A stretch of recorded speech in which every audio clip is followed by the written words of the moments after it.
Here we go. Yep. Hi, it's Nirja, and today I'm having a spiritual chat with Navjit Kandola. Today we're talking about overcoming traumatic experiences and emerging stronger, wiser, and more committed than ever to leading a full, rich, joyous life. Navjit, I'm going to read you a short bio from her because she's quite fascinating and I don't want to get any details wrong. Navjit is a spiritual advisor, teacher, blogger, and a mama. She's the director of the Nizoni School for Global Consciousness and a full-time mom. She holds a master's degree in inspirational media, a bachelor's in divinity, a British law degree, and a B.Tech diploma in business and public administration. Well, she likes school. She has counseled and learned from people from all walks of life, millionaires, CEOs, homemakers, artists, and even heroin addicts. You can learn from everybody, I'm sure. She's worked with incredible children and teens in public schools and detention centers. She has hosted and produced 2 concurrent radio shows, Window to the Sky and The Media Brunch. She directed the independent program Knowings. Is it Knowings with a plural? Knowings. Knowings, yeah. And The Chris Grisham Show, and a show called Life in Motion. She writes regularly in her spirited style, which I love, on her blog site, tenderlogic.com. And we're going to put all that site details for you on this video. And this site, which I love, is dedicated to inspiring and creating insight for fellow stargazers and trailblazers. Woohoo! Welcome, Navjit. Thank you. Thank you You're for welcome. being here. Thank you for the lovely introduction. You have a story which I want to share with everybody that is so inspiring because just like the title says, overcoming traumatic experience, and in your case, which we're going to hear about, involving severe injury, but not only overcoming it, but emerging. And that's where the lessons that I want to impart in some way to everybody is in that emerging, stronger, wiser, and like we said before, more committed than ever to living a full life. So without further delay, I would love to have you share with us. Tell us your story that I referred to. Yes. Thank you, Nirja. I just want to say before I tell that story how happy I am that you want to focus on the emergence from something traumatic and tragic sometimes, but that part of us that is the butterfly after the cocooning or the end of the caterpillar phase. So my story is that in May 2010, my family and I were on holiday in the Bahamas. And it was evening time, my husband was swimming in the ocean, my mother-in-law was along for the holiday, she was swimming, snorkeling as well.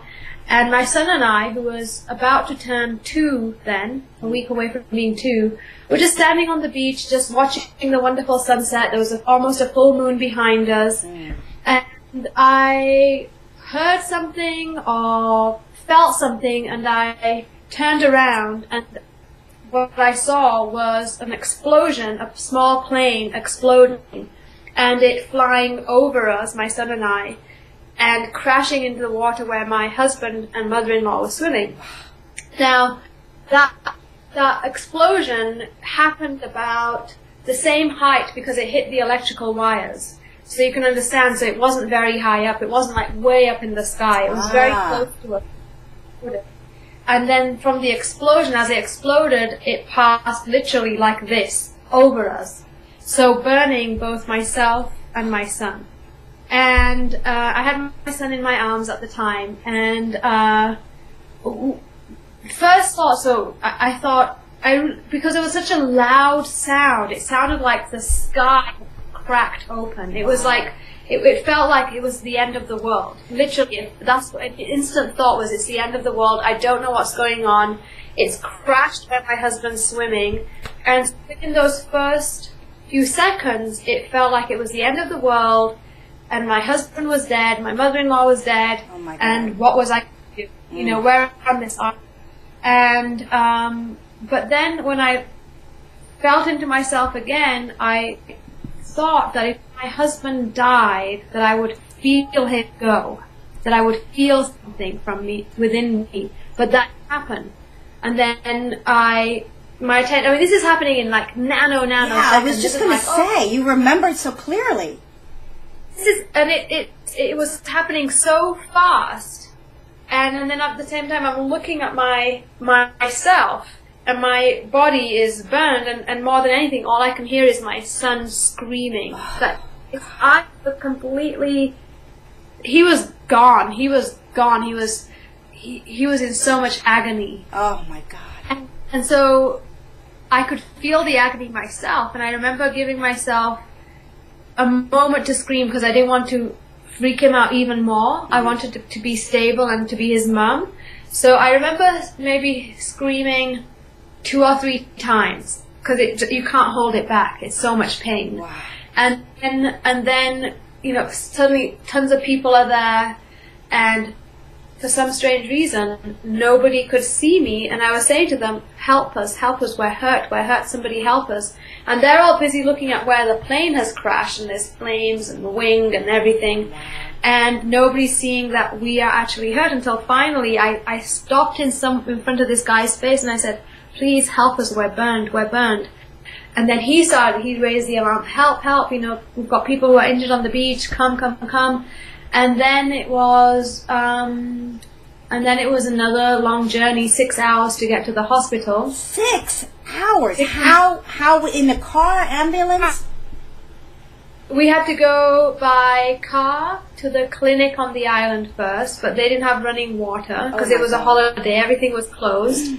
And so it took half an hour before we could even wash all that stuff off us. So what made some of the burns may have been like 2nd degree, and you know, 2nd degree burns that blister, so that's a 2nd degree. A 3rd degree is when it goes into the deeper tissue, so that your skin becomes like cooked chicken. And 4th degree is when you have holes; it's just all melted away. So what may have been like 1st and 2nd degree burns initially became 3rd and 4th degree burns because we just didn't have the opportunity to wash it off. There was nothing. We couldn't go into the ocean water because that stung like hell. And for me to take my son into that, plus all the debris from the plane crash. So what did you do? I mean, how you got your child is crying of pain.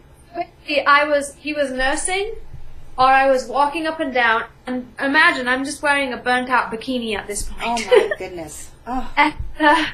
And so, you know, people are staring. They're staring at this woman with a child, and his side of his face is burnt. His hair has been burnt off, and you know, the back of my shoulder's melted, and the skin's just falling off my arm and my legs, and some of my back. Oh my gosh.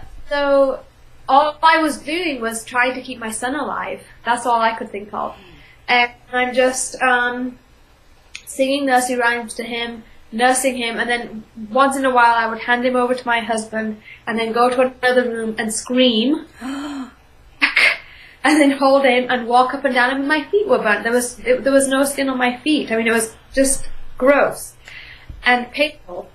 And so then finally the doctor came half an hour later. They put cream on me to soothe it, to stop it getting infected. Gave me some, I think morphine probably to help with the pain, but they couldn't do that for my son because he was young, he was only a baby, so they only gave him something the equivalent of ibuprofen or something. Oh my goodness. And IV, and it was a journey by a car, and then a boat, and then a plane, a medevac plane, and then another ambulance, another 45-minute ambulance ride, and then hours of waiting because they don't have an active burns unit in Nassau. So hours of waiting for somebody to actually come to deal with us. Yeah. Wow. So now, okay, so finally you're in the hospital.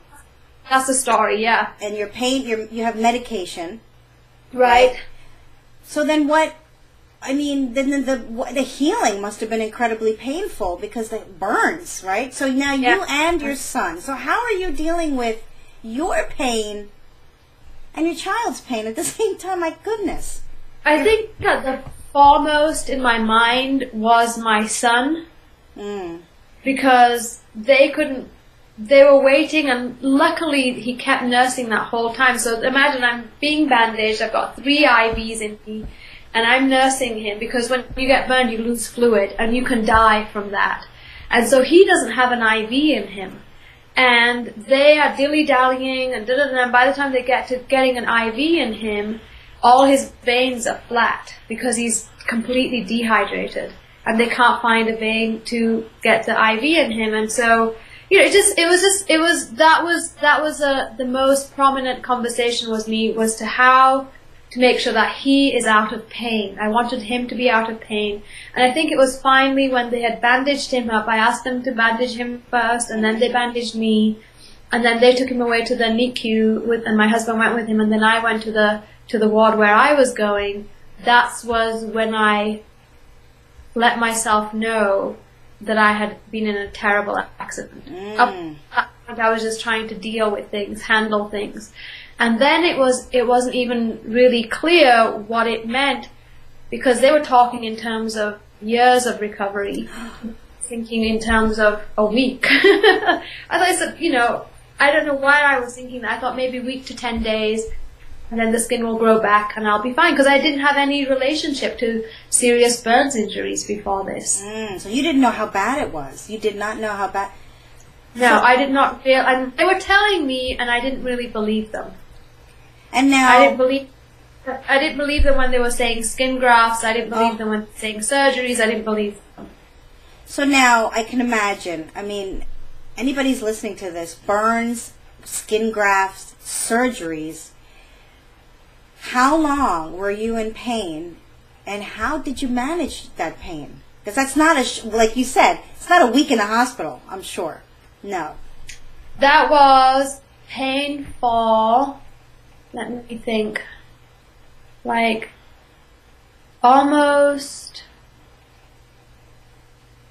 2.5 years. 2 years plus. Yeah. Yeah. And so now, I know for me, if I'm in pain of any kind, like, there's really nothing positive going on in my head. You know, I'm focused on the pain. Oh, poor me, it hurts, I want to cry. How do you... It becomes boring. Even pain becomes boring. And I'm going to speak about my experience, so I'm not going to say it becomes boring for everyone. Okay. But there were times when I was in pain and I just had it. And I just wanted to put my focus on something else, and so I would do that. And the other great boon that I had was that because my son was injured, he was 2, he wasn't lying around feeling sorry for himself. It would be awful for the bandage changes, that part. He would cry. It would be horrible for all of us, because we would all be in this, you know, you can just imagine, you know that the nurse is going to come and change the kid's bandage, and he's going to cry, he's going to scream. I know what it felt like, because I was going through the same thing. And so all of us would just be like in this, you know, we'd put on some video for him to watch, some music for him to listen to, distract him. It would be an hour of awfulness. Oh, poor baby. And then it would be fine. He would go off and he would start playing and he would forget. And I really watched him, and I told my body to do that too. I told my emotional self, come on out of it. Don't linger in the story, because the story of what happened and why you and all of that keeps you in this downer energy. You can acknowledge that you're in pain, but you don't have downer energy about it. You don't have to feel, oh, why me and poor me. You do, when you give yourself time for that, but then you've also got to let yourself come out and let other parts of your being go on. Does that make sense? There's a part of you that does.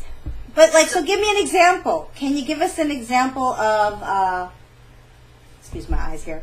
Can you give us an example, I think, allergies. Can you give us an example of a moment where you had that, like, I'm tired of this pain, and like, something that really helped you? What was something that really... It was in the summer. We'd just gotten back from the Bahamas. We were living in Las Vegas, and there'd been a storm, and so there was a power outage. And so I kind of was brought into the living room to sit, because I took kind of my healing process into my hands a bit more by choosing not to be in the hospital for the whole thing. So we had the nurse to come take care of us instead, and it's actually worked out cheaper for us than being in the hospital.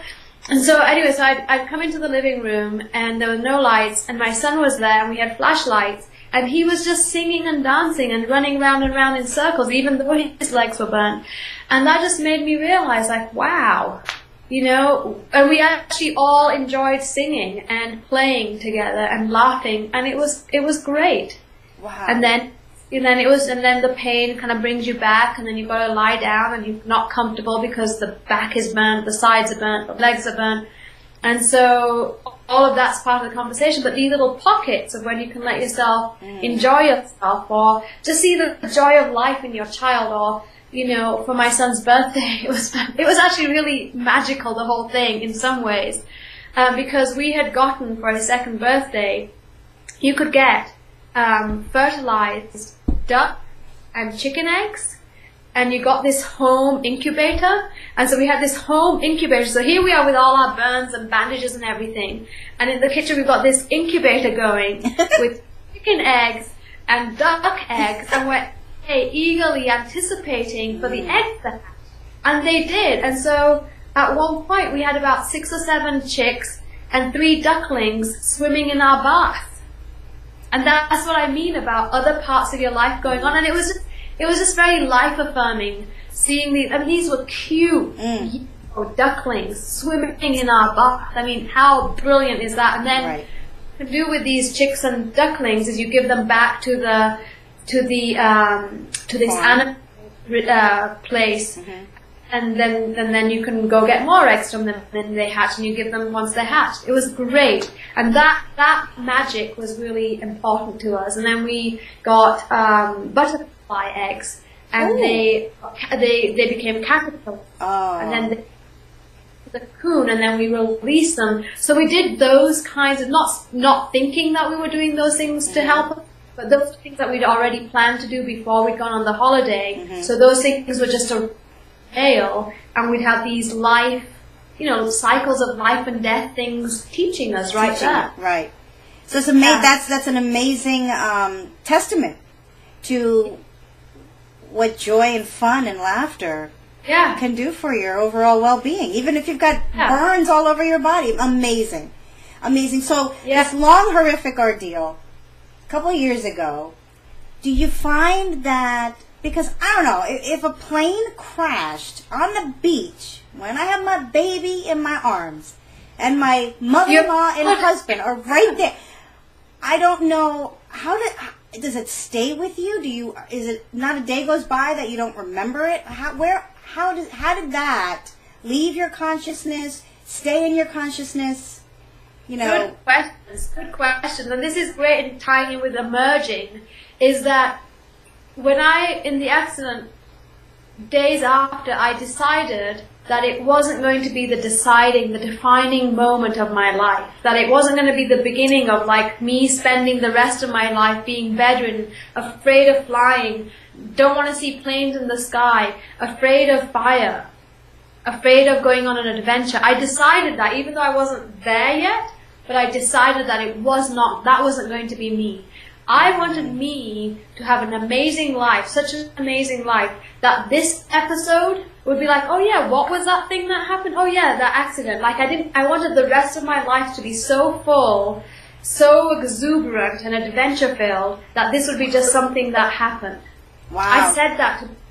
I wrote that into my script of my future. And I think anybody going through a traumatic event, accident, illness, disease, lost a loved one, it's really hard to even imagine that happening, that you would have a full life. You don't know if you're even going to get better. Right. But speak from a place of fullness where you are still creating and generating your life, so that possibility can exist for you.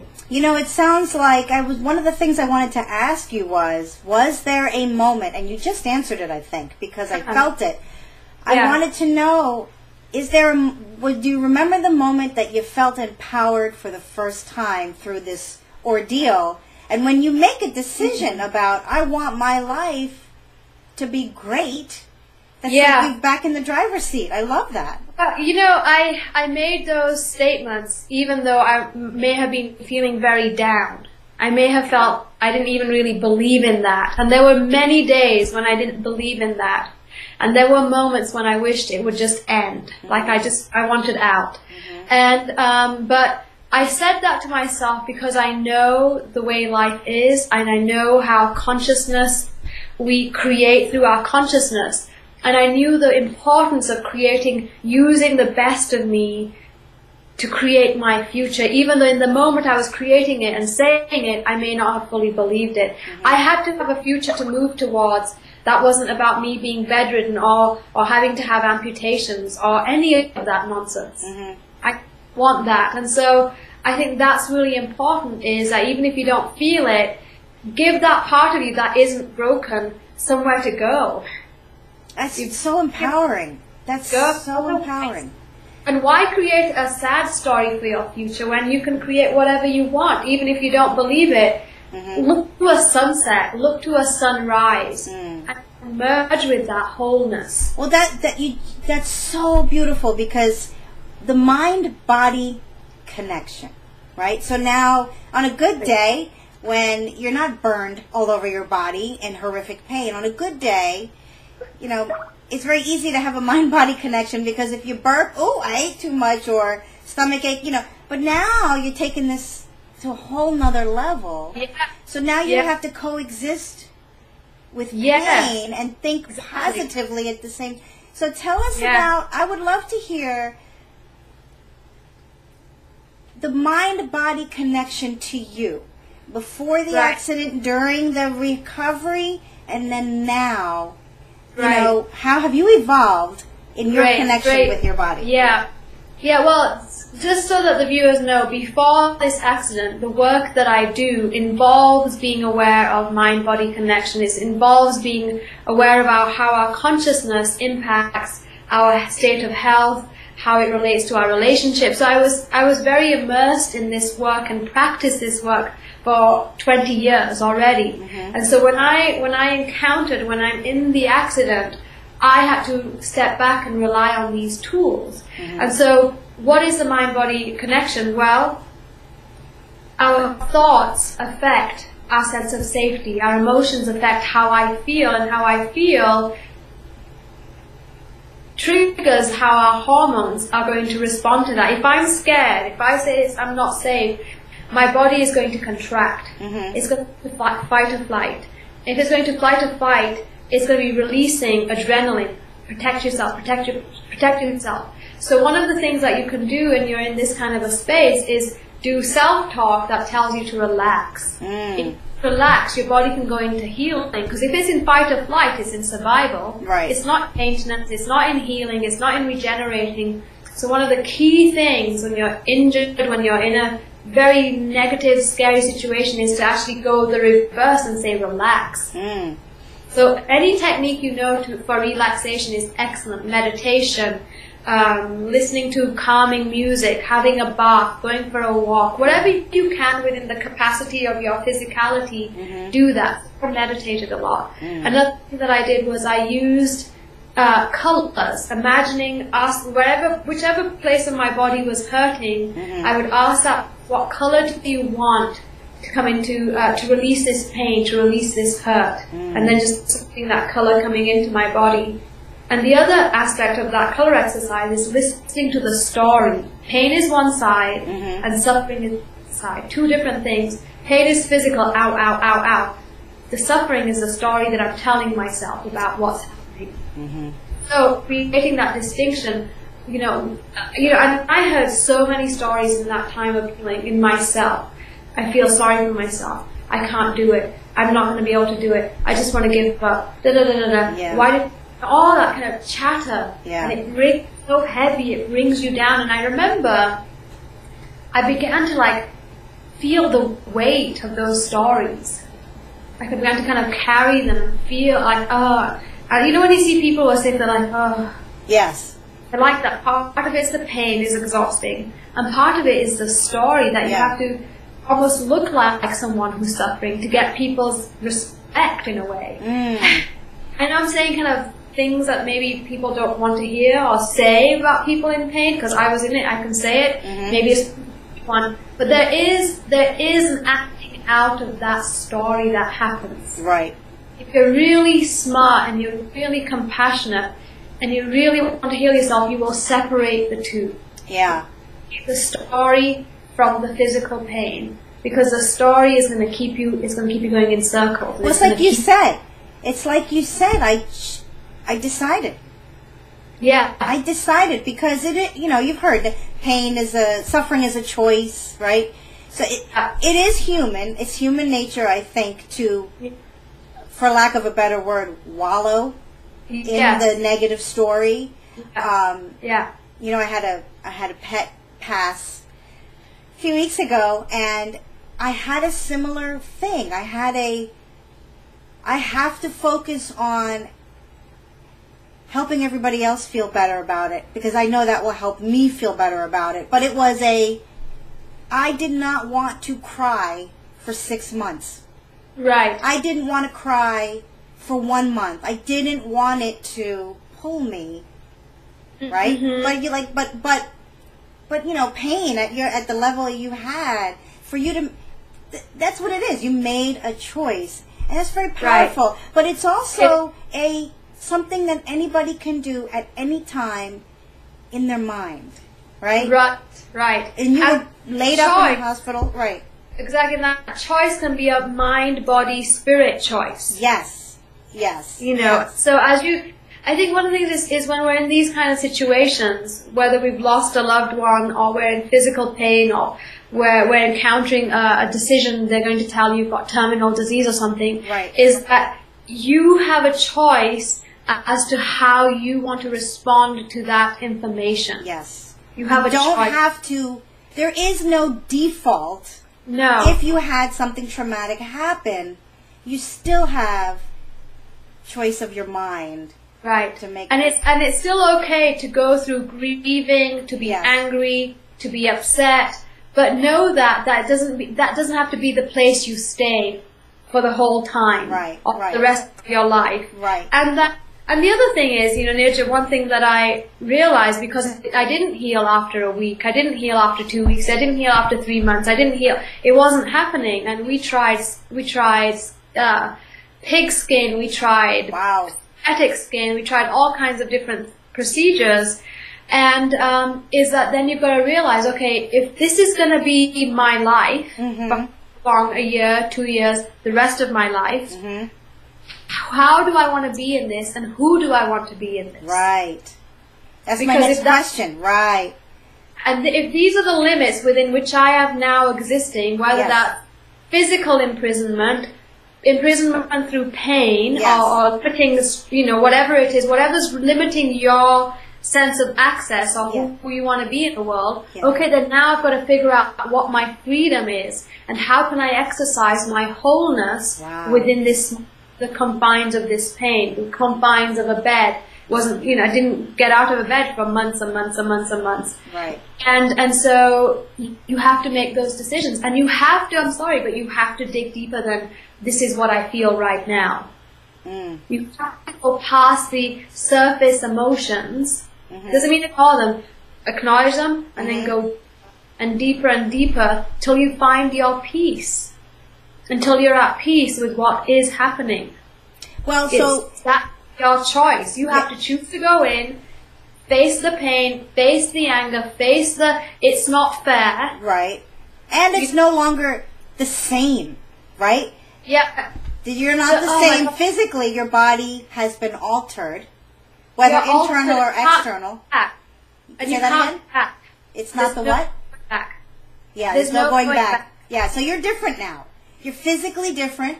You've experienced something, so now you have an internal shift in how you think and feel, whatever. So now, this is what my last question I want to ask you is, so, you're a beautiful woman and smart and loving and all these wonderful things. And as a woman, we have this appearance, the external that we got used to, and then we got to get used to it aging.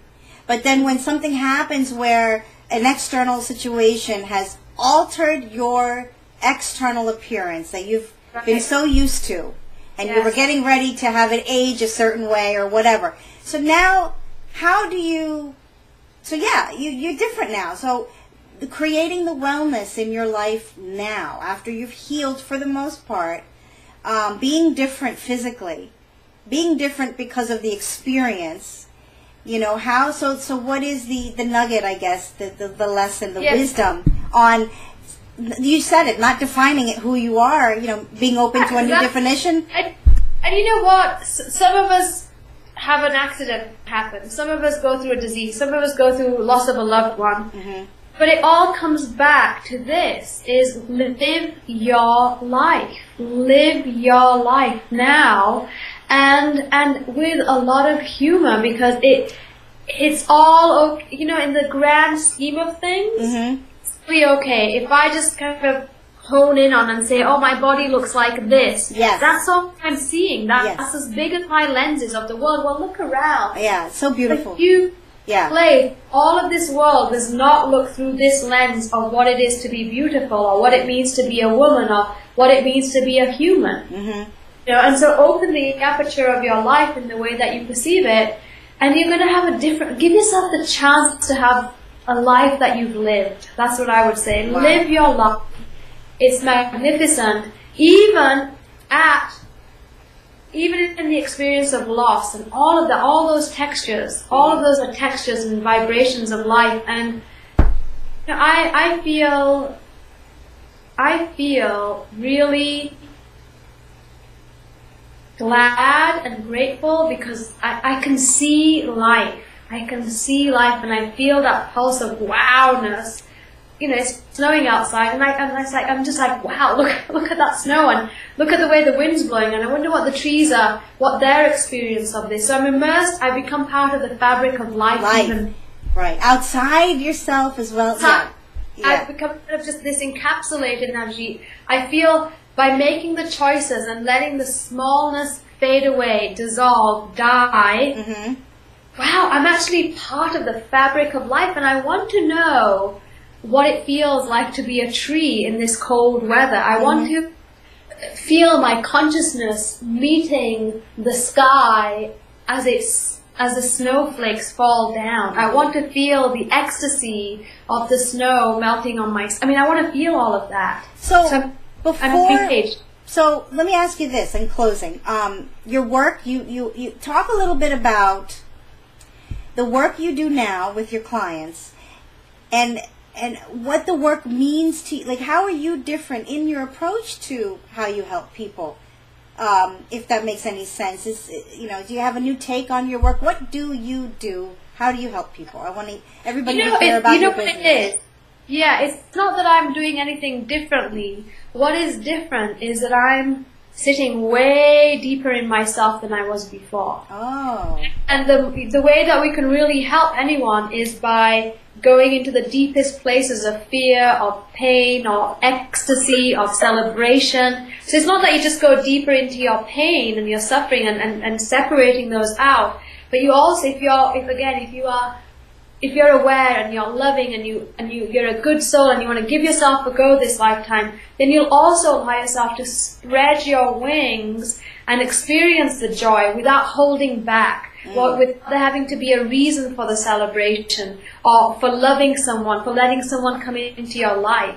All those barriers begin to fall away, and you get to experience yourself as this wonderful, resplendent, kind, loving, conscious being, and that's a great thing. And so that is what I would say is more apparent to me about myself, is that there is more sense of celebration, and more sense of meeting that celebration and then engaging in that, and also a much deeper sitting within my being of being able to listen to people's pain and helping them to find their own light through that, find their way through that, those experiences of, deep hurt, deep loss, deep abuse in the past, whatever it is, but to help them to find their light again. Whether it's lightness in being, in humor, as their expansion, that's what I think I do now with much more bandwidth. And people can learn and read your blog and learn more about the work you do at tenderlogic.com, right? Tenderlogic.com, and my blog is specifically written to help create that clarification in these kinds of, whether it's our daily experiences or really knock you out experiences. It still takes the same set of muscles to work through these challenges and possibilities in our lives. Well, I tell you, I think I'm looking at you, and all I keep hearing in my head is, you get your experiences in life, and what you do with those experiences really defines you. And I can see the tremendous power to empathize with people in pain of all kinds, and to help them dig deep and find that peace is amazing. Work. Thank you. Amazing. Yeah. So thank you. Thank you very much. It's like thank you. I just want to say one more thing. It's like my teacher, Chris Wisdom, said. She said, use life. Yes. Use everything that comes to you. Use it all. And I took that learning and I've applied it in my life, and I would say that it rings true. Use life. Use life is great. Use life. Yes. And your life is an inspiration, I tell you. And thank you so much, because I really love the work you do. I love your writing, and I tell everybody to check out her blog, which you'll see under the video. Yes, and if they subscribe to the Contemplations page, they will get that blog, and they get access to all these audio meditations and contemplations that are specifically about these kinds of conversations. Oh, I'll put a link to the Contemplations page underneath as well. Yes. Well, thank you. I'm going to let you go and have a wonderful rest of your day with your snow. Yay, and, thank you, Nirja. Thank you for giving these words to these people. Thank you. I'm so happy to do it, and I hope that they will find something to use from that. I definitely think they will. Great. Thank you. Bye-bye.